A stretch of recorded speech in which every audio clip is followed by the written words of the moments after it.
Dito sa Papa Dudut Stories, ikaw ay hindi nag-iisa.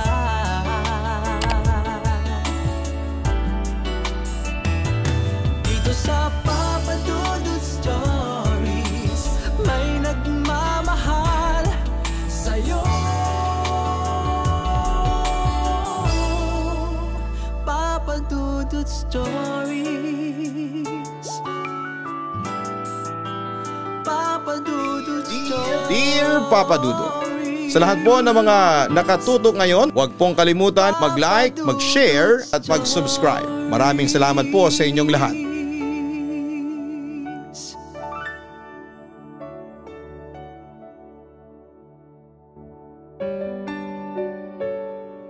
Magandang gabi po sa inyong lahat. Ako po si Stel Joy Parilla ng Katkat, Angeles City, Pampanga.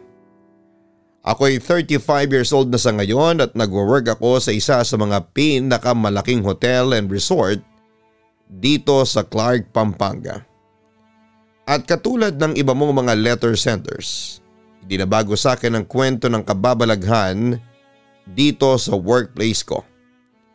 Anyway, nagsimula pala ako bilang receptionist dito sa hotel resort at na-assign ako noon sa graveyard o panggabi.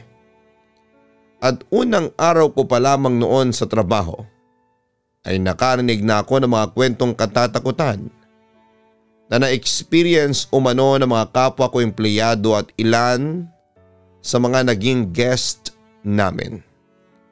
At isa sa mga hindi ko makakalimutang kwento ay nanggaling mismo sa isa sa mga loyal guest namin na si Ma'am Tanya.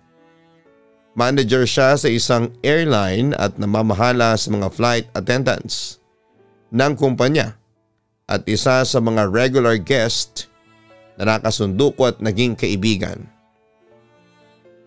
Ayon pa nga kay Ma'am Tanya, bilang mga flight attendant, naikwento niya sa akin na madalas silang mabigyan ng chance na magkaroon ng layovers sa iba't ibang hotels sa buong Pilipinas at sa ibang bansa. At isa na nga roon ang hotel namin na malapit lang sa Clark International Airport. Isang gabi nag-check-in ang ilang flight attendants kasama si Ma'am Tanya sa aming hotel resort. Ako pa nga nagkasikaso noon sa kanila. Naging maayos naman ang lahat pero kinaumagahan. Nagulat na lamang ako nang hanapin ako ni Ma'am Tanya at doon ay may kinuwento siya sa akin na nakakagulat. Anyway, si Ma'am Tanya ay kilala sa amin dahil sa kanyang mga pambihirang ghost experiences. Gawa na din ng pagkakaroon niya ng third eye. Kwento niya habang natutulog siya ay bigla na lamang siyang nagising bandang 3:00 ng madaling araw. Agad daw niyang napansin na may ingay na nanggaling sa open closet na nasa right side ng kanyang kama. Naririnig niya ang mga metal hanger na nakasabit at para bang may gumagalaw sa mga ito. Kahit na inaantok pa, pinilit daw ni Ma'am Tanya na buksan ang kanyang mga mata at ibaling ang kanyang ulo sa pinanggagalingan ng ingay na gumising sa kanya. Doon niya nakita ang isang housekeeping attendant na nakatayo at nakatalikod habang ginagalaw ang tila pinagpipilian ng kanyang mga damit na nakasampay. Naghalong inis, gulat at pagtataka. Napabangon kaagad si Ma'am Tanya sa pagkakahiga at agad na sinigawan ng housekeeper na, "Hindi mo ba nakikita na natutulog ako? Hindi ko pa kailangan ng housekeeping services." Naalala niya na hindi siya tumawag sa front desk para magpalinis ng kwarto at lalong hindi niya nakalimutang isabit ang DND or Do Not Disturb sign sa doorknob ng kanyang pinto bago ito natulog. Walang rason para pumasok sa kanyang kwarto ang mga tagalinis. Kaya ganoon na lamang ang kanyang pagkairita sa nakita. Sigurado noon si Ma'am Tanya na isang housekeeper ang kanyang nakita. Naka-uniform at apron ngunit may hairstyle ito na parang sa katutubo. Kulot maiksi pero makapal ang buhok. Pagkatapos sigawan ni Ma'am Tanya ang babae ay dahan-dahang bumaling ang ulo nito sa kanya mula sa pagkakatalikod nitong posisyon. Sa puntong yon, nakumpirma ni Ma'am Tanya na ang kanyang kinakausap ay tiyak na hindi staff ng hotel. Hindi ito nagpunta sa kanyang kwarto upang maglinis at lalong hindi ito tao. Nang humarap sa kanyang babae ay nakita niya na nanlilisik ang mapupulan nitong mga mata. Diretsyong nakatingin sa kanya na halos tumagos sa kanyang kaluluwa. Mayroon din itong asul na bibig na maya-maya pa ay unti-unting ngumiti sa kanya na para bang natutuwa dahil sa wakas ay nakatagpo siya ng tao na nakakakita sa kanya. Napasigaw si Ma'am Tanya sa takot at agad na bumalik sa kanyang kama. Pagbukas niya ulit ng mata ay nakita niya ang malaking babae na parang hangin na tumalbog at lumapit pa sa kanya. Para bang nananadyang makipag face to face kay Ma'am Tanyang multo at patuloy na ngumiti. Pinilit ni Ma'am Tanya na sumigaw at nagbabaka sakali na may makakarinig sa kanya sa labas at siya'y matutulungan. Pero walang boses na kumakawala sa kanyang bibig.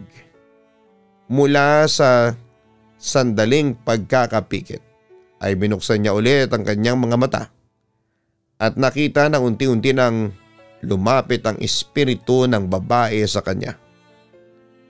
Dahil walang boses na lumalabas sa pagkakasigaw ni Ma'am Tanya at hindi siya makakilos kahit na anong pagpupumiglas, nagdasal na lamang siya at humiling sa Panginoon na huwag nitong hayaan na pasukin ng multo ang kanyang katawan. Naniniwala si Ma'am Tanya na hindi basta-bastang multo ang kanyang kaharap kundi isang demonyo dahil sa itsura nito. Patuloy siyang nagdasal na huwag sanang gamitin ng dyablo ang kanyang katawang lupa. Makalipas nga ang ilang minuto, sinubukan ni Ma'am Tanya na buksan ulit ang kanyang mga mata.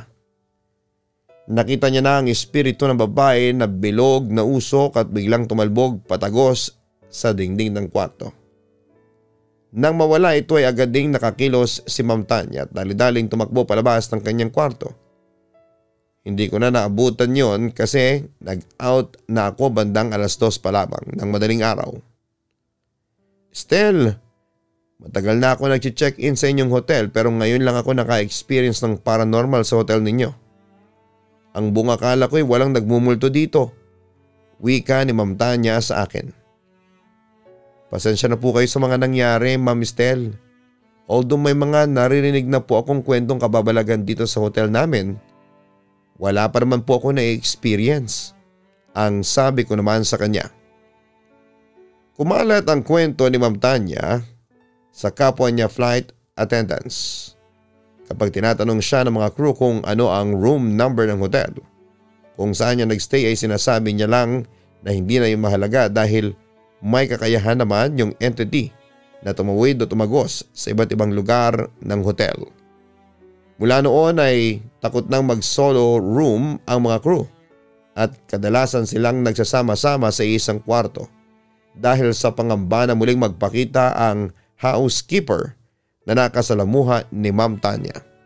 Samantala sa kabila ng nangyari ay nagpatuloy pa rin naman ang grupo ni Ma'am Tanya na mag-check-in sa hotel namin pagkatapos ng kanilang trabaho. Pero hindi sila nagpapa-check-in sa hotel floor kung saan nangyari ang lahat. Sa kabilang banda dahil tapos ako ng marketing degree, kaya mula sa pagiging receptionist ay inassign nila ako sa office ng hotel resort kung saan ay naging bahagi ako ng advertising and marketing committee. First day ay okay naman ang lahat at parang nasa normal ka lang na setup ng office ganon.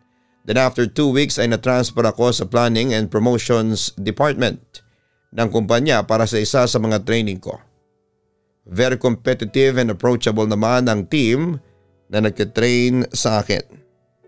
Siya nga pala Monday hanggang Saturday ang pasok namin. Pero kapag Saturday medyo wala na kami halos ginagawa. Kaya naman kwentuhan ng kung ano-ano hanggang sa mapunta sa mga horror stories about sa hotel resort namin. At doon ko nalaman na mayroon din palang sariling horror story sa mga empleyado sa mismong office. Nakwento nila yung nakuhanan sa CCTV na humagis yung isang upuan. Tapos may kwento rin sila sa mga nagtatype na keyboard kahit na wala naman ang mga tao sa office. Mga usual na sound ng footstep at kung ano-ano pang mga makatindig sa balahibo. Hanggang sa nagsimula na rin akong makaramdam ng kababalaghan. Nagsimula sa kusang paggalaw ng tumbler ko na nakapatong lamang sa desk ko na nauwi sa pagkawala ng mga importanteng supplies katulad ng stapler, ballpen at iba pa. Hanggang sa isang araw ay nabalitaan ko na may isang empleyado sa QA lab team na nagkaroon ng scratch habang nagtatrabaho siya at balitang balita yon sa buong kumpanya at kinabukasan ay nag-awol na siya. Lumipas sa mga araw at naging normal naman ang buhay ko. So akala ko ay hindi na ako makakaranas ng kababalaghan. Pero nagkamali pala ako ng akala ko. Dahil isang araw ay nag-lunch kami kasama pa sina Sir Barry, Sir Santi at Rush. Nang may nangyari na kahit ako ay hindi ko makakalimutan at pag naiisip ko ay kinikilabutan ako. Pagkatapos namin kumaing apat ay pumasok ako sa main door ng office tapos lobby yon. Nakasalubong ko si Mrs. Landry, isa sa nag-train sa akin sa planning team. Nang babatiin ko siya ay napansin ko na parang gulat na gulat siya at natakot nung nakita ko. Kaya tinanong ko kagad siya if bakit. Bakit parang takot at gulat ka ma'am? Usis ako sa kanya. Saan ka galing? Tanong niya agad sa akin. Kumain po kasama sina Sir Barry, Sir Santi at Rush. Bakit po? Nagtatakang tanong ko. Sure ka? Kakikita ko lang sa'yo pagdaan ko sa office nyo katabi ka ni Miss Atisa. Binati ko pa nga siya tapos ikaw tumingin ka sa akin. At ngumiti ka. Kwento niya habang halatang nagtataka at takot na takot. Sa takot at gulat ko ay agad ko siyang inaya sa office namin. At pagdating namin ay nandoon si Miss Atisa at agad namin siyang tinanong kung may iba siyang kasama o ibang naupo sa table namin. Wala akong katabi kanina pa. Si Ma'am Gab nag-lunch noong mga time na yon. Sagot nito sa amin. Talaga Atisa? Kasi kanina lang ay napadaan ako dito. Nakita ko na may kasama ka. Akala ko nga ay si Estelle kasi kamukha niya. Naguguluhang kwento ni Ma'am Landry. Totoo ba yan ma'am? Hindi makapaniwala si Miss Atisa sa narinig niyang kwento sa aming boss. Basta ako ma'am, kahit itanong niyo pa kina Sir Barry at Sir Santi, sabay kaming apat ni Rush na nag-lunch. Muling giit ko. Kaya pala ibang pakiramdam ko kanina. Parang may nararamdaman akong nakatayo sa likuran ko. Sabi naman ni Miss Atisa. Ma'am Landry, kung totoo yung sinasabi ninyo, baka doppelganger nga ni Estelle ang nakita ninyo. Dagdag pa niya. Pagkatapos noon, Papa Dudut, ay sinubukan na naming kalimutan ang nangyari. Nagpatuloy kami sa aming trabaho. Lumipas ulit ang ilang araw at wala namang nangyaring kababalaghan sa opisina maging sa mismong hotel resort namin. Sa kabilang banda habang nagwo-work naman ako ay napansin ko ang isang bagong empleyado. Lalaki, nakasuot ng polo barong na blue na siyang uniforme ng mga lalaki na nagtatrabaho sa opisina namin. Inakala kong bagong hired yon kasi first time kong makita ang mukha niya. Pero ang nakapagtataka lang, hindi siya tumitig kahit kanino at hindi rin siya nakipag-interact sa mga kasama niya sa opisina. Inisip ko na lamang na baka loner siya o baka may reservations pa since baguhang empleyado lang naman siya. Anyway, napapansin kong madalas itong nakaupo sa loob ng accountant's office sa kabilang side ng opisina. Minsan habang nagtatanghalian kami ay tinanong ko yung accountant namin. Ma'am Rowena, anong oras po ba nagla-lunch yung kapartner ninyo? Parang hindi ko po siya nakita na sumasabay sa atin, ang sabi ko. Biglang nagtitiga ng mga kasama ko na tila ba nagtataka. Ha? Sino? Wala naman akong kapartner. Tanong ng accountant namin. Po, mag-isa lang po ba kayo dito? Sino po yung lalaki na lagi ninyong kasama sa loob ng kwarto? Paliwanag ko. Narinig ng mga kapwa accountants ni Ma'am Rowena ang sinabi ko. Bilang nagbago ang reaksyon ng mukha nila na tila ba kinikilabutan sa kanilang narinig. Naku, huwag mo nga akong binibiro ng ganyan. Matatakotin pa naman ako, sagot ni Ma'am Rowena. Yung iba naman naming kasama ay biglang natawa at sinimulan siyang asarin at takutin. May sariling kwarto o opisina si Ma'am Rowena at nagkataon naman na ang table ko ay nakatapat sa pinto ng kwarto niya. Minsan kapag papasok ang mga cashier sa kwarto niya ay napapansin ko ang lalaki na nasa loob noon. Palagi lang nakatalikod yung lalaki. Kalahati lang ng katawan niya ang nakikita ko kasi yung lower part ay natatagpan ng isang mahabang cabinet na nakapwesto sa tapat ng pinto. Nakita ko lang nang manapitan yung lalaki noong first time na makapasok ako sa office ni Ma'am Rowena dahil may mga ibinigay ako sa kanyang mga documents. Ganun pa rin yung ayos niya, nakatalikod lang siya at nakaharap sa pader kaya hindi ko makita ang mukha niya. Since alam ko nang mag-isa lang pala si Ma'am Rowena sa office niya, then hindi nga tao ang lalaking ito. Hindi naman palagi nandun ang lalaki na yon kapag pumapasok ako sa office ni Ma'am Rowena. Minsan ay wala siya. Hanggang sa dumating na ang time na makita ko siya ng harapan. Minsan nakiusap sa akin si Ma'am Rowena na tulungan siyang buhatin ng ilan sa bag na naglalaman ng mga barya. Uy, patulong naman. Ang bigat kasi nito eh. Ipasok mo lang lahat sa vault. Pakiusap niya sa akin. Mga nasa 6 na bags yon na punong-puno ng mga barya. At mabigat talaga. Kung kagaya ni Ma'am Rowena na payat ang magbubuhat. Pagpasok ko sa loob ng vault ay nakita ko naman yung lalaki. Nandun siya sa loob. Nakatayo lang siya at nakaharap sa akin. Yung mga mata niya ay puro puti lang lahat tapos ay nakangiti siya. Yung tipo ng ngiti na hindi mo gugustuhin na masilayan. Kung hindi ka sanay makakita ng ganitong klase ng mga espiritu ay siguradong mapapatakbo ka kaagad. Masyadong malamig sa loob ng vault, kakaiba.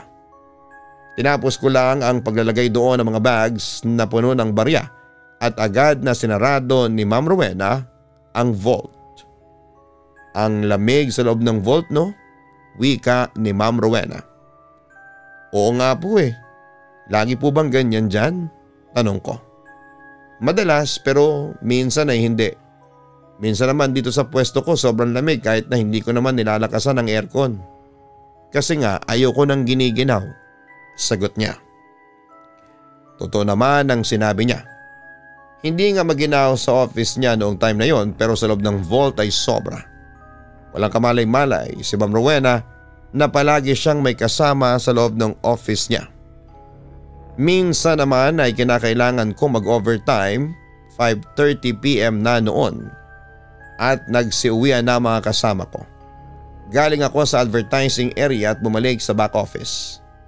Wala nang tao sa loob at umupo ako sa pwesto ko at may ginawa sa computer nang biglang may nagsalita. Hindi ka pa ba uuwi? Wika ng isang lalaki. Naisip ko na baka si Sir Santi yon dahil madalas yon mag-overtime. At saka katabi ko lang naman ang pwesto ni Sir Santi. Pero yung table niya kasi ay nasa loob ng isang cubicle kaya hindi ko siya nakikita dahil sarado ang pintuan ng cubicle niya. Medyo po, may tinapos pa po kasi ako. Sagot ko habang may isinesend sa email. Napansin kong ayaw mag-send ng email ko kaya tinawag ko si Sir Santi. Sir Santi, may problema po ba sa Thunderbird? Kasi ayaw mag-send ng email ko. Wika ko. Pero hindi sumasagot si Sir Santi. Ilang beses ko pa siyang tinawag pero hindi talaga siya sumasagot. Naririnig ko lang ang tunog ng keyboard niya. Sobrang tutok ba siya sa tinatype niya kaya ayaw niya akong pansinin. Tapos ay naririnig ko pa na humuhuni siya ng isang awitin. Tumayo na ako at kinatok ang pintuan ng cubicle niya hanggang sa mayroong nagsalita sa likuran ko. Sinong kinakatok mo dyan? Wika ng boses. Lumingon ako sa likuran ko at nagulat ako na si Sir Santi pala yon. Akala ko po nandito kayo sa pwesto ninyo. Wika ko. Nasa labas ako. Nag-dinner ako kasama ang mga big bosses natin. Sina Ma'am Luz at Sir Tony ko. Sagot niya. Ha? Sino po yung kausap ko kanina dito? Nagtataka ang wika ko.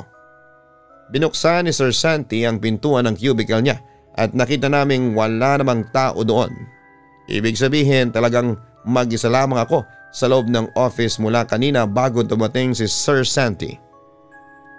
Kinilabutan si Sir Santi sa kinuwento ko kaya iniwan niyang nakabukas ang pintuan ng kanyang cubicle ng gabing yon habang siya ay nagtatrabaho. Nang bumalik na ako sa computer ko ay napansin kong nakasend na ang email na ipapadala ko. Bago ako umuwi ay nagkwento muna sa akin si Sir Santi. Isa ako sa mga pioneers dito. Matagal na rin usap-usapan dito na meron daw kaluluwa ng lalaki na nagpapakita dito sa loob ng office. May ilang mga employees na rin kasi ang nakakita. Kahit nga ako minsan feeling ko nararamdaman ko siya sa paligid. Mas kawawa yung mga dating empleyado na bukas ang third eye kasi talagang ginagambala daw sila habang nagtatrabaho kaya nag-resign na lamang sila. Walang nakakaalam kung sino ang lalaking yon at kung bakit siya nagpaparamdam. May ilang sumubok na kausapin siya pero hindi siya sumasagot at sumakit lang ang mga ulo nila. Kwento ni Sir Santi. Sunod na encounter ko doon sa lalaki ay habang nagtututbrush ako sa loob ng CR. Kakatapos ko lamang mag-lunch noon, pagka-toothbrush ko ay naghilamos ako. Tapos pagtingin ko sa salamin ay nakita ko siya.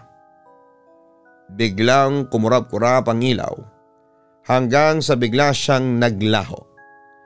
Nasabi rin sa akin ni Sir Santi na nagpapakita nga din daw yon sa salamin ng CR. Minsan naman ay medyo nag-overtime ulit ako. May ipiprint lamang ako noon at makakauwi na. Habang nasa kalagitnaan ako ng pagpiprint ay biglang huminto yung printer tapos ay nakita ko ulit yung lalaki. Nakaupo siya sa table na nasa tapat ng sa akin. Nakatingin lang siya sa akin at mahinang tumatawa na parang nangaasar. Dahil kasama ko si Sir Santi doon sa office that time ay nag-email ako sa kanya. Sir Santi, huminto yung printer ko. Nasa harap ko ngayon yung lalaki at nanggugulo. Ang sabi ko. Send mo sa akin at ipiprint ko. Ako nang bahalang magprint. Kung wala ka nang gagawin, patayin mo na ang computer at printer mo tapos umuwi ka na kaagad. Reply niya. Ganun na nga lang ang ginawa ko. Kinabukasan pagpasok ko ay nakita ko nakapatong sa table ko yung mga documents na print ni Sir Santi para sa akin. Akala ko'y walang kababalaghan na ang mangyayari sa akin ang araw na yon pero nagkamali ako. Dahil noong mag-CR ako'y muling nagpakita sa akin ang lalaki. Pero this time ay may kasama na siya. Isang roon ng housekeeper na mukhang katutubo. At isa roon ay yung kamukha ko. Yung iba ay hindi ko na matandaan ang mga mukha nila. Basta 6 silang nagpakita sa akin sa CR pero hindi ako sumigaw o nagmadaling lumabas ng CR. Kaso'y ramdam na ramdam ko talaga ang kabog sa dibdib ko. Pagkatapos noon papadudot ay hindi na ako naging komportable hanggang sa matapos ang trabaho namin. Sa kabilang banda noong break time ay naabutan ko si Sir Barry, ang Vice President ng hotel resort namin. Naka-close ko. Naikwento ko kay Sir Barry na 40 years nang nagwo-work sa hotel resort. Ang lahat ng kababalaghan na na-experience ko at may sinabi siya sa akin na siyang kinagulat ko. Sabi ni Sir Barry, baka hindi daw doppelganger ang nakita ni Ma'am Landry noon na inakalang ako kundi yung dating empleyado sa Hotel Casino na nakamukha ko raw. Esme daw ang pangalan nito. Hanggang sa bigla ko naalala na may tiyahin pala ako sa side ni Mama na Esmeralda ang pangalan. Esme for short. Bali pinsan siya ng mama ko. Wala kaming communication kay Esme kasi hindi naman kami close. Pero parang naikwento sa akin dati ng mama ko na nag-work ito sa isang hotel. So yun na nga Papa Dudut, na kwento ni Sir Barry tungkol kay Esme na kamukha ko raw. Kaya nga raw, nung unang kita pa lang niya sa akin ay inakala niyang anak ako ni Esme. Maraming ikinuwento pa si Sir Barry tungkol kay Esme. May kaibigan daw itong housekeeper na mula sa katutubong Aita, si Wenalyn. Masipag daw si Esme sa trabaho. Samantala may manliligaw si Esme na lalaking empleyado na nagwo-work bilang accountant. Kung hindi ako nagkakamali, Rodel daw ang pangalan nito at madalas daw makita ng mga empleyado si Esme at Rodel na magkasama kaya hinala nila ay may relasyon na ang dalawa. Pero isang araw taong 1991, na-assign si Esme, Wenalyn at Rodel at 5 pang empleyado ng hotel para i-on loan ang sister resort sa Porac, Pampanga sa loob ng 1 linggo. Pero pumutok noon ang Mount Pinatubo at isang sister hotel sa mga nabaon sa Rumaragasang Lahar. Natrap doon ang maraming empleyado kabilang na sina Esme, Rodel at Wenalyn. Hindi na raw nakita pa ang mga bangkay ng mga empleyadong yon. Nalungkot naman ako sa narinig ko kay Sir Barry. Pero ang ipinagtataka ko ay bakit sa hotel resort namin sila nagmumulto. Suspetsya ko ay hindi pa rin nila matanggap na patay na sila at patuloy pa rin silang pumapasok sa trabaho kahit na mga kaluluwa na sila. Si Wenalyn ay nagpatuloy sa pagiging housekeeper at siya yung nakita ni Ma'am Tanya noon. Habang si Tita Esme naman ay nakita ni Ma'am Landry na kasama ni Miss Atisa sa opisina namin. At si Rodel, yung lalaking nakita ko sa opisina ng accounting at sa vault. Sa kabila ng mga kababalaghang nagaganap sa hotel resort na yon, ay hindi pa rin ako tumigil sa pagtatrabaho doon. Pero nagsasuggest ako noon kay Sir Barry na pabindisyonan ang aming opisina at mag-alay ng misa para sa 8 empleyadong nasawi noong 1991. At ginawa nga nila ang suggestion ko. Nag-alay ng dasal ang lahat ng empleyado ng hotel resort para sa 8 unfortunate souls na hindi matahimik hanggang ngayon. Pero alam mo ba Papa Dudut, pagkatapos ng misang yon ay nawala na ang mga nagpaparamdam na mga multo. Hindi lang sa opisina namin kundi sa buong hotel resort. Sa ngayon, Papa Dudut, ay 12 years na ako nagtatrabaho dito sa hotel resort at ako na ang head of marketing. Masaya at very fulfilling naman na magtrabaho sa amin. Marami kaming benefits at ramdam mo namang may care sila sa mga empleyado. Pero pagkaraan ng mga kababalaghan na nangyari sa buhay ko bago ako pumasok sa trabaho ay naging rutina ko na ang magdasal muna sa bahay. O di kaya ay dumalaw sa simbahan para doon magdasal nang sa ganon ay tumibay ang proteksyon at laban ko sa mga elemento o ligaw na kaluluwang gustong manggulo sa buhay ko. Papa Dudut, hanggang dito na lamang ang sulat ko at maraming salamat at magandang gabi sa inyong lahat. Lubos na gumagalang Estel Joy Parilla. Maraming salamat Estel sa pagbabahagi mo ng iyong interesanting kwento sa aming programa. Napag-usapan na natin dati ang tungkol sa mga kaluluwang ligaw. The best help na maibibigay natin sa kanila ay dasal kung hanggang ngayon ay hindi pa rin sila matahimik. Samantala, iba't iba ang pananaw ng tao tungkol sa mga kaluluwang ligaw o kaluluwang hindi matahimik. Sa ating mga Kristiyano, walang konsepto ang kaluluwang ligaw. Pero merong evil spirits or familiar spirits. Maraming na-mention sa Bible, malinaw rin na sinabi sa Bible that Satan is a deceiver. Makita man natin or ng ibang tao ang kaluluwa ng mga kilala nating yumao, ay pakana lamang ito ng kaaway upang tayong lahat ay linlangin at ilayo sa katotohanan na dalawa lang ang pupuntahan natin kapag tayo ay namatay. To be absent from the body is to be present with the Lord. Haharap ka sa Kanya sa oras na ikaw ay pumanaw. Walang kaluluwang ligaw, only evil spirits na gumagaya sa mga mukha ng mga yumao natin para linlangin tayo at malaya silang nakakakilos para manggulo sa atin. Kaya kailangan na tayo ay maselyuhan ng banal na Espiritu Santo ng Diyos para tayo ay may pananggalang sa mga masasamang espiritu. Hanapin at suportahan ang Kaistorya YouTube channel para sa mga horror stories. Makikita po ang channel na yan sa link sa homepage ng channel na ito. Ganon din ang Papa Dudut Family YouTube channel na kung saan ay pwede po kayong manalo sa every episode. Papaano? Manood lang. Maraming salamat po sa inyong lahat.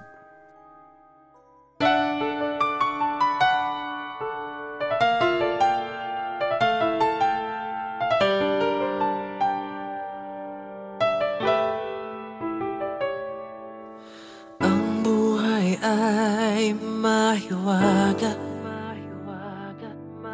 laging may lungkot at saya.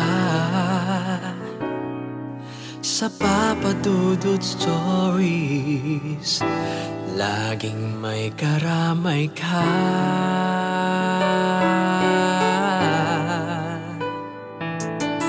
Mga problemang kaibigan, dito ay pakikinggan ka.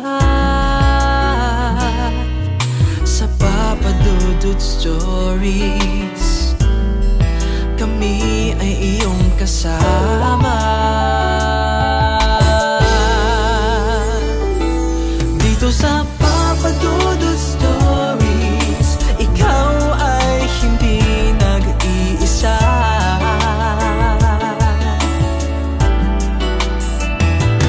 Dito sa Papa Dudut Stories, may nagmamahal sa'yo. Papa Dudut Stories, Papa Dudut Stories.